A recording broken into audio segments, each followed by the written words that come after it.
আসসালামু আলাইকুম। আজকে আমি এখানে আপনাদের দেখিয়ে দেব ডাবের পুডিং তৈরি করা। তো ডাবের পুডিং তৈরি করতে হলে আমার সর্বপ্রথম যেটা প্রয়োজন সেটা হলো একটা ডাব। এখানে আমি একটা হালকা সারযুক্ত ডাব নিয়েছি। আপনারা চাইলে কচি ডাবও নিতে পারেন, কিন্তু হালকা সারযুক্ত ডাব নিলে ডাবের শাঁসটা একটু কিউব করে কেটে দিলে দেখতে সুন্দর হয় এবং খেতেও মজা হয়। সেজন্য চেষ্টা করবেন হালকা সারযুক্ত ডাব নিতে। তো ডাবের পানিটা বের করে আমি সেকে একটা পুডিং বক্সে নিয়ে নিলাম। আমি সরাসরি এই পুডিং বক্সে পুডিংটা সেট করব, সেখানে পানিটা নিয়ে নিয়েছি। এখন এখানে আমি 2 চামচ চিনি অ্যাড করে দিচ্ছি। ডাবের পানিটা যেহেতু মিষ্টি হয়, তাই চিনিটা আপনারা আপনাদের পছন্দ মতো দিয়ে দিবেন। এখন দিয়ে দিলাম 1 চামচ agar agar powder. Agar agar পাউডারের পরিবর্তে আপনারা এখানে জেলোটিক্স পাউডারও ব্যবহার করতে পারেন। আমি আগার আগার পাউডারটা দিয়ে দিলাম এবং চামচের সাহায্যে নেড়ে ডাবের পানি, চিনি এবং আগার আগার পাউডারটা সুন্দর করে মিশিয়ে নিচ্ছি। এটা আমি রুম টেম্পারেচারে নেড়ে মিশিয়ে নেব, কারণ এটা চুলায় দিয়ে করলে পানি গরম হয়ে গেলে আগার আগার পাউডারটা জমাট বেঁধে যাওয়ার সম্ভাবনা থাকে। সেজন্য আমি আগে থেকে মিশিয়ে নিয়েছি।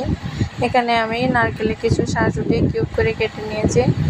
তো এখন চলে যাচ্ছি আমি সরাসরি চুলায় কিউব করে কেটে রাখা নারকেলের শাঁসগুলো আমি এর মধ্যে ব্যবহার করব। আপনারা ফুল ভিডিও দেখলে বুঝতে পারবেন।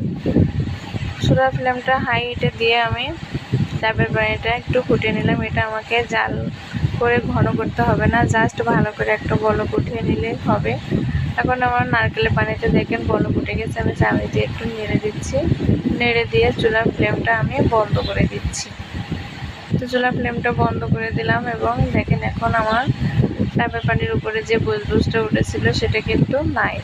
এখন এই পর্যায়ে আমি কিউব করে কেটে রেখেছিলাম যে নারকেলের শাঁসটা, সেটা এখানে অ্যাড করে দিচ্ছি এবং চামচের সাহায্যে নেড়ে সব জায়গায় মিশিয়ে দিচ্ছি, যাতে সব জায়গায় মিশিয়ে থাকলে দেখতে খুবই সুন্দর লাগে। এখন মিশিয়ে দিলাম। এখন এভাবে আমি রেখে দিব 30 মিনিট রুম টেম্পারেচারে। যখন 30 মিনিট পর আমার এটা ঠান্ডা হয়ে যাবে, রুম টেম্পারেচারে আসবে, তখন আমি এটা নর্মাল ফ্রিজে রেখে দেবো আরও 30 মিনিট। তো 1 ঘন্টা পর আমি নর্মাল ফ্রিজ থেকে বের করেছি এবং দেখেন আমার পুডিংটা দেখতে কিন্তু খুবই সুন্দর হয়েছে। এটা কিন্তু খুব সুন্দরভাবে সেট হয়ে গেছে। এটা এখন আমি গোল্ড আউট করে আপনাদের দেখিয়ে দেব। তো খুবই আন্তরিকভাবে দুঃখিত আমি গোল্ড আউট করে আপনাদের দেখাতে পারিনি। তো আমার পুডিংটা দেখেন দেখতে এরকম হয়েছে। এটা কিন্তু খুব সুন্দরভাবে সেট হয়েছে দেখেন, এবং খেতেও অসম্ভব মজা হয়েছে। গরমে ঠান্ডা ঠান্ডা ডাবের পুডিং খেলে কিন্তু খুবই ভালো লাগে, মনে হয় যেন একবারে কলিজাটা ঠান্ডা হয়ে গেছে। তো আপনারা যারা যারা ডাবের পুডিং বানাতে চান, এভাবে খুব সহজেই ঘরে বসে ডাবের পুডিং বানিয়ে নিতে পারেন।